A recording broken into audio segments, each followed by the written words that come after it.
అజ్ఞానములో నీవు ఉన్నావా? దేవుడు వింటలేదని నీవు అనుకుంటున్నావా?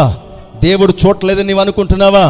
జ్ఞాన వచనాలు వినబడగానే గర్భములో శిశువుడు గంతులే కలిగిందంటే అది దేవుని యొక్క మాటే. ఎందుకు రాను రాను భ్రష్టులు అయిపోతున్నాం?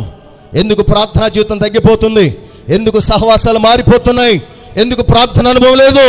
ఎందుకు పరిశుద్ధాత్మ అనుభవం లేదు? మీ జీవితాల్లో లోక సంబంధమైన సంగతులు వస్తున్నాయి, తెలియదనుకుని మరుగున పడిపోతున్నారేమో. దేవుడు లెక్కలోనికి వాటిని తేబోతున్నాడు.